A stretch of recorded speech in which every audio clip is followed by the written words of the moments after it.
السلام علیکم، آداب۔ آج ہم حاضر ہیں سیکس کا ٹاپک لے کر۔ سیکس کیا ہے؟ سیکس ایک بھوک ہے۔ جس طریقے سے ہم کو کھانے کی چاہت ہوتی ہے تو ٹھیک اسی طریقے سے ہمیں سیکس کی بھی چاہت ہوتی ہے۔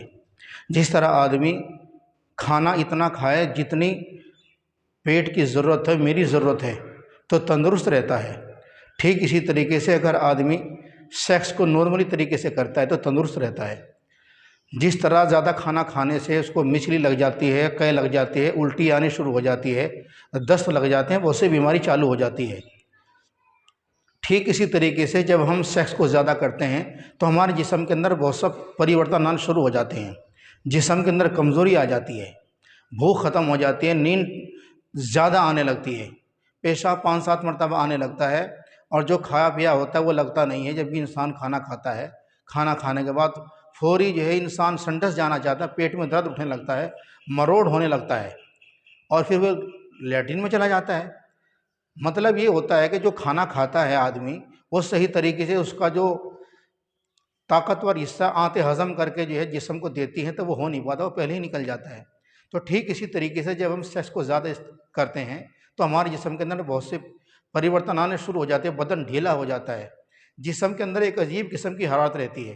ہلکا سا کام کرتے ہیں پسینہ زیادہ آنے لگتا ہے، تھوڑی سی محنت کرتے ہیں سانس چڑھنے لگتا ہے، بدن میں درد ہونا شروع ہو جاتا ہے، پڑھنے کو لیٹنے کو من کرتا ہے۔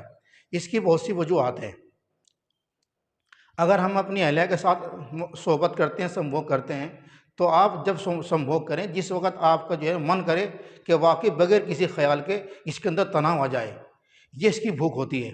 اگر بغیر خیال کے آپ کو تناؤ نہیں آتا ہے اور آپ خیالوں میں گھوم کر اس کے اندر تناؤ پیدا کرتے ہیں تو آپ کے اندر سیکس کی بھوک نہیں ہے۔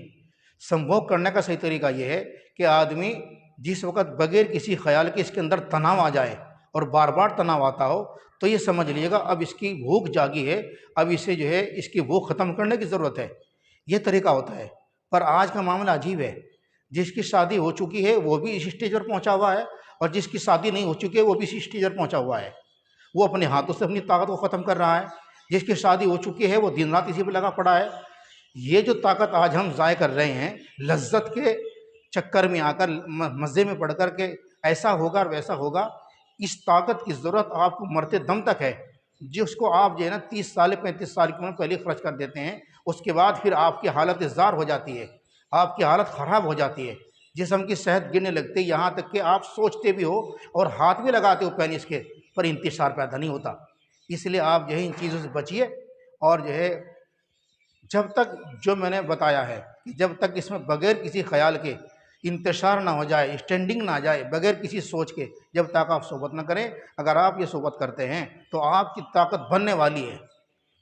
جب صحیح وقت پر کام ہوگا تو صحت بنے گی، بگڑے گی نہیں، بلکہ کتابوں کے اندر لکھا ہے کہ جب آدمی صحیح طریقے سے صحیح نیج پر کوئی کام کرتا ہے تو اس میں امپرومنٹ ہوتا ہے، انسان کی جسم کی جو طاقت ہے وہ بڑھتی ہے، کیونکہ اس وقت تناؤ آتا ہے جس وقت انسان کے جسم کے اندر طاقت فل ہوتی ہے، اور جتنی طاقت ہونی چاہیے اس سے زیادہ بڑھ جاتی ہے، اس وقت لنگ کے اندر، عضو کے اندر پینس کے اندر انتشار پیدا ہوتا ہے۔